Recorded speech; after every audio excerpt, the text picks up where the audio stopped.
Bang Blender. Macet, Ya, macet mau semua, koreksi, masuk Bang neraka. Blender, Bang Ya, Blender mau koreksi ya. Yang poin ya keempat silakan. tadi itu saya ingin meluruskan. Jadi mungkin untuk debater-debater Kristen yang di sini banyak di bawah juga, cobalah sesekali ikut misa di negara lain ya. Jadi yang membuat kekacauan di Indonesia jemaat itu adalah Bible-nya tertulis Tuhan. Sedangkan di luar negeri tidak ada menyebut Yesus itu sebagai Tuhan karena Jesus not God gitu. Nah, itu yang dilupakan. Mungkin Bang Liminho bisa survei, bisa searching, bisa cari nanti untuk kita debat, kita kristenkan semua teman-teman muslim ini setelah kita tahu konteksnya. Jadi yang membuat kekacauan Bang Blender itu adalah di Indonesia yang menyebut terjemahan Lord itu menjadi Tuhan. Seperti itu Bang Blender. Terima kasih. Jadi Pak Rostum tidak meyakini Yesus itu Tuhan.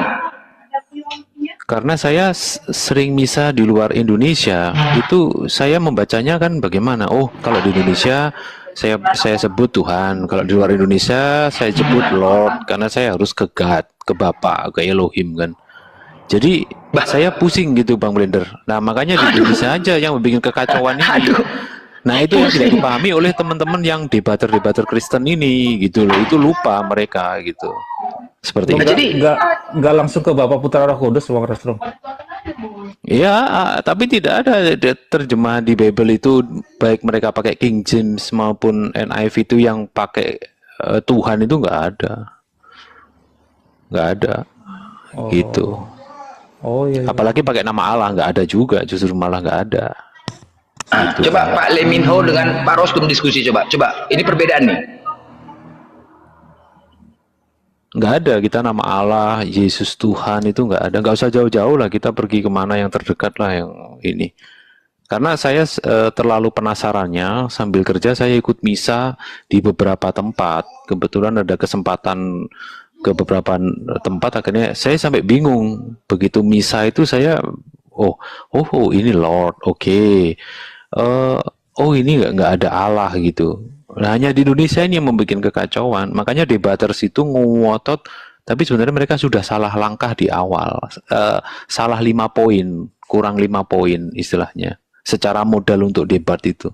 Jadi saya di sini hanya mengingatkan supaya teman-teman lebih berhati-hati biar kita bisa mengkristenkan semua yang live di Komal ini kan. Bukan malah kebalik nanti jadi mualaf semua kita nanti kan karena salah itu. Itu Bang Blender. Iya, karena memang Alkitab itu itu bedanya sama Al-Quran ya, karena Alkitab itu terjemahan bebas dibaca semua orang, bebas dibaca, mengerti sama semua orang, jadinya Alkitab itu Al-Quran itu, Anda Bible. banyak yang mengerti sendiri-sendiri, akhirnya Kasih tahu dulu, Restrum. sendiri-sendiri, dan akhirnya Restrum nanti banyak kasih tahu demo ya. akhirnya. Kecuali kalau Alkitab itu Di luar negeri bilangin, Restrum, di luar negeri nggak ada Alkitab, ya. adanya Bible gitu, bilangin. Iya, Bible tidak mengenal Alkitab ya di luar negeri. Pakai Bible. Kalau misalnya tidak Biblos. diterjemahkan secara bebas, mungkin ya nggak seperti sekarang. Sebenarnya nggak begini Bang. Kalau bebas harusnya ada satu kemiripan yang sama karena ini esensial kan. Yang di kata sandang yang diberikan sebelum menyebut Yesus misalkan Lord atau Tuhan itu mestinya di semua negara harusnya sama dong. Karena terjemahan sebebas-bebasnya kan itu kata sandang itu tidak akan mungkin berubah. Nah, ini justru yang lucu baik King James Version maupun NIV di Asia lah, kita nggak usah jauh-jauh sampai ke Eropa. Asia yang sudah sekian banyak yang saya ikut misa itu tidak pernah mengenal yang namanya Jesus God, itu tidak pernah mengenal gitu secara kebaktian misa ya di Bible-nya ya. Dan ya Bible menyebutnya, bahkan kata Allah pun tidak ada, mereka nggak kenal. Nggak usah jauh-jauh, kita ke China aja kita ngomong Allah, ini pasti punya Muslim, mereka nggak kenal Allah itu apa. Seperti itu Bang Liminho. Makanya kalau sebelum kita debat, memang Bang Zuma ada poin-poin yang secara sistematika Bang Zuma menguasai di sana. Saya mengakui itu.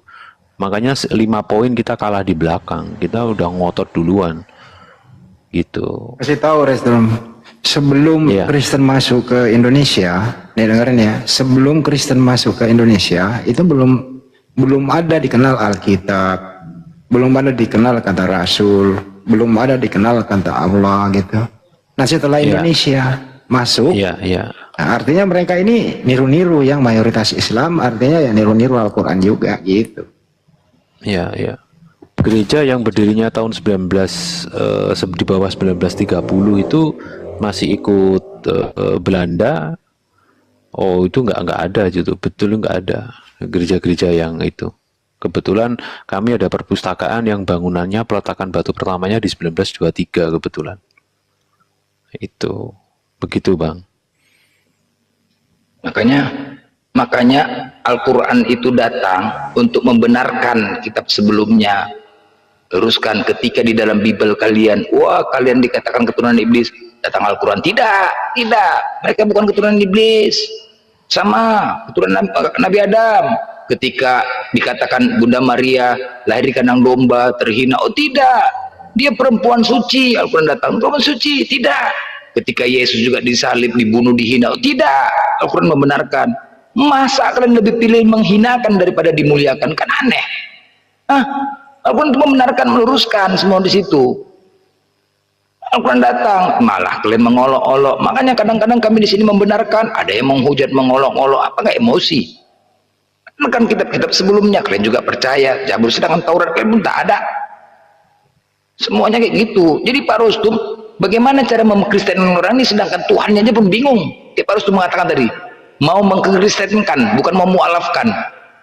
Pak Rustum menjelaskan kepada mereka, coba Tuhan yang benar yang mana? Jadinya, siapakah Tuhan kalian? Itu dulu poinnya. Ini yang buat macet. Ini yang buat macet. Kalau Pak Rustum mengkristenan. Brando coba tanya Pak Resrum. Pak Resrum, apa bedanya Kristen Indonesia dengan Kristen luar negeri? Ya, Kristen Indonesia satu, Kristen Indonesia kan menggunakan kata Allah dan menggunakan kata Alkitab. Terus kemudian Yesus itu punya gelar Tuhan. Sedangkan Tuhan di terjemahan itu kan sebagai Sang Pencipta. Gitu. Nah, sedangkan di luar negeri tidak mengenal tiga-tiganya itu. Kira-kira ini kalau Kristen Indonesia ini diterjemahkan Bible itu jujur begitu? Ada goncangan nggak Kristen di Indonesia ini kalau diterjemahkan jujur? Ya pasti tergoncang. Sekarang aja sudah gaduh kan, gitu. Sekarang aja sudah gaduh, gitu. Wow, keren. Lanjut. Itu. Nah, jadi itu mungkin yang memang harus kita sadari bersama itu tuh teman-teman Kristen sebelum berdebat. Gitu sih. Karena udah gaduh duluan memang kita. Jadi ada kekeliruan gitu. Nah, kemudian mestinya kita akui di depan ya. Kita ini kan berangkatnya kalau Protestan itu kan dari Katolik. Sedangkan Katolik itu sudah mengakui waktu konsili itu bahwa kita tuh Tritunggal, sudah. Mau di apapun kita berdebat dengan teman-teman Muslim, kita mau bilang satu bagaimana? Karena gereja Barat yang didirikan di Antioquia sampai sekarang itu pakai Tritunggal gitu. Nah, kemudian Protestan muncul mau oneness lah, bla bla bla bla bla bla bla bla.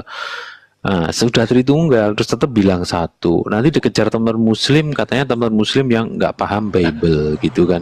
Jadi saya kadang-kadang kalau mendengarkan debat itu agak satu lagi. Ya. Pak Rosrum, berapa persenkah Kristen di muka bumi ini bisa membaca original text Bible? Menurut Anda? 0, sekian persen. Artinya mereka yang asli ya. Iya, artinya mereka hanya umat terjemahan gitu ya. Betul. Karena di luar negeri pun juga cuma 2 ya, beda dengan Al-Quran. Makanya saya heran, saya berkeliling kemana-mana itu Al-Quran itu selalu 3 bahasa dia. Di atas itu Arab, kemudian bahasa Inggris, yang di bawahnya itu baru bahasa negaranya mereka. Nah, sedangkan saya itu irinya adalah Bible saya itu cuma ada 2, Inggris dengan negaranya masing-masing gitu. Original Inggris pun ada 2. Tidak pernah disebar luaskan kan, itu kan tidak untuk jemaat awam kan gitu. Jadi kalau ada terjemahan misalnya meragukan, bersandar kemana itu bro? bahasa Inggris tertinggi rujukannya. Wih, King ke James Version Inggris. atau NIV. Nah, NIV terbit kapan, King James dibikin kapan, kemudian itu tahun berapa terbitnya. Nah, itulah yang teman-teman Kristen itu lupa. Ini saya ngomong sistematika sejarah ya, teman-teman. Saya betul-betul tidak ada menghujat agama saya. Saya tiap minggu masih misa kok. Yang penting Saya kita tahu mengutip- sistematika kita gitu. Itulah. Pak, terakhir nih saya mengutip Jonathan Purnomo itu bahwa ada lebih 6.000 kesalahan di dalam terjemahan itu. Apakah Anda setuju? Setuju betul, dan kami organisasi kami sudah ketemu juga kok bahwa itu betul, itu ada kesalahan. Perikopnya pun beda. Tadi saya tunjukkan perikop Bible saya dengan perikop yang dipegang oleh jemaat umum aja itu udah beda. Pembagiannya jumlah ayat kalau perikop sudah itu udah beda. kalau sudah terjemahan itu keliru terus dijadikan basic untuk kepercayaan nih, artinya ya ikut kepercayaan atau iman itu juga keliru, tau? Betul? Iya betul ya. Akhirnya seperti debat ini jadi nggak ketemu. Oke, makasih, lanjut yang lain. Iya. Ketemu ya. Nah itulah Pak Rostum. Karena apa? Al-Quran itu tidak sembarang ditafsirkan. Ada 15 ilmu. Ilmu lughotnya ada, nahunya ada, ilmu sarafnya ada, ilmu istikak ada.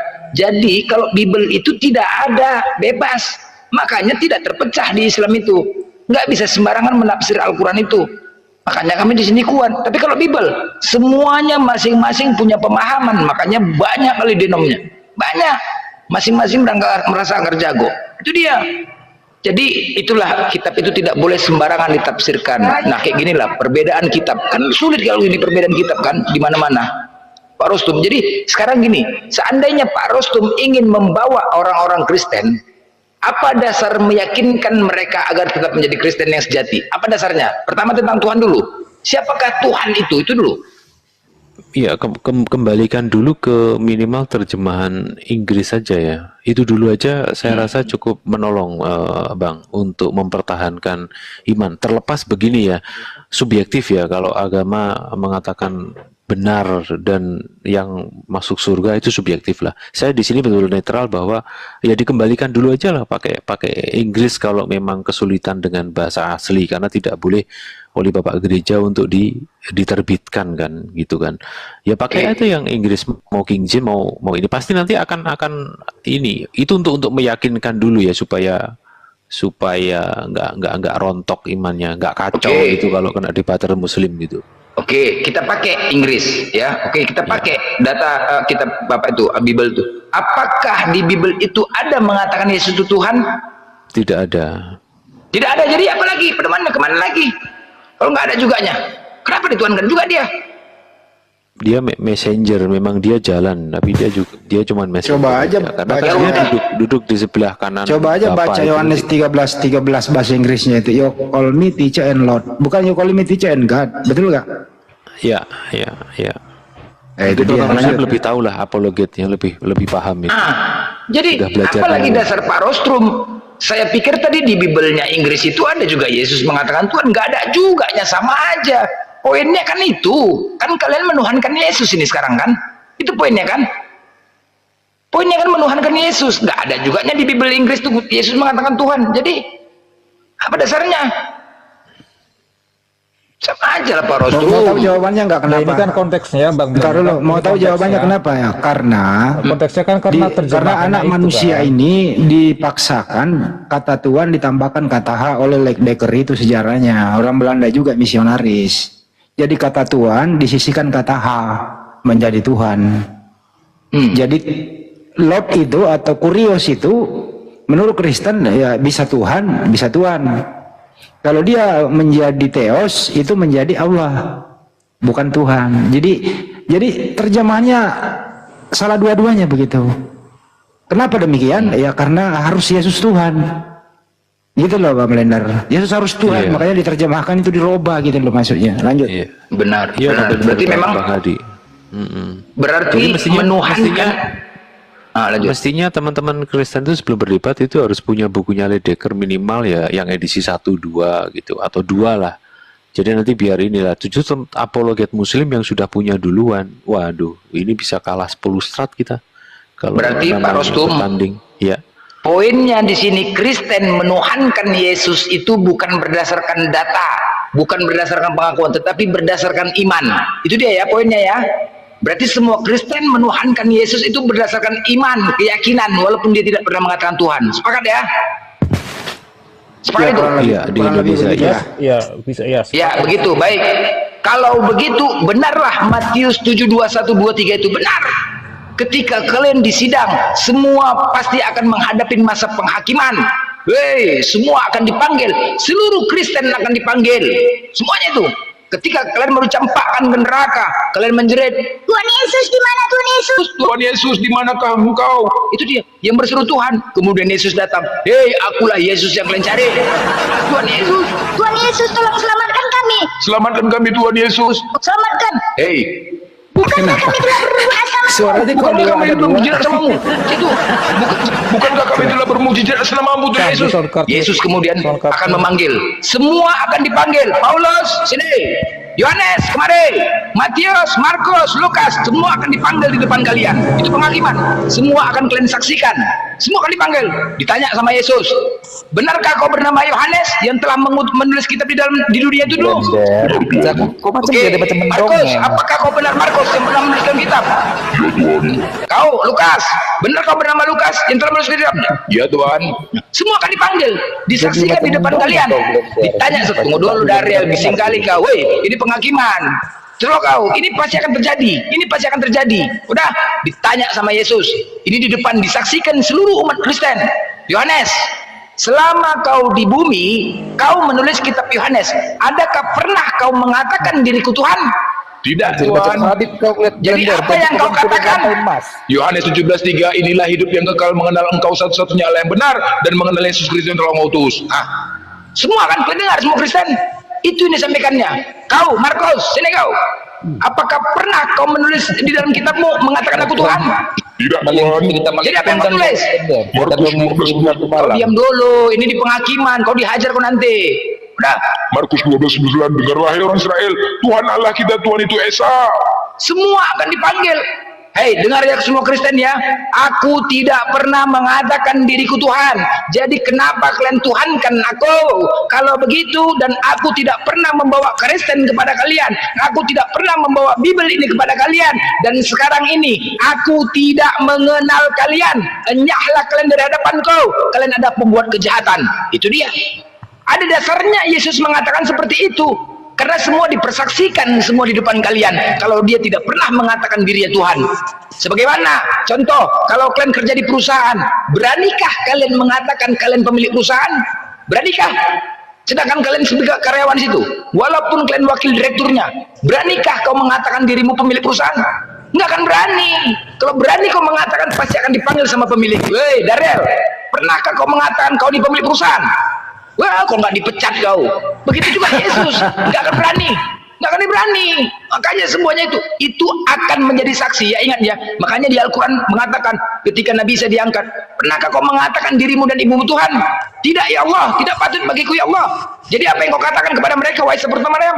Sembahlah Allah Tuhanku dan Tuhanmu. Matius 4:10, sembahlah Allah Tuhanku dan Tuhanmu. Lukas 4:8, sembahlah Allah. Sama, sembahlah Allah. Dan aku akan menjadi saksi di depan mereka. Inilah dia kesaksiannya. Inilah kesaksian Yesus itu nanti. Aku akan menjadi saksi di depan mereka.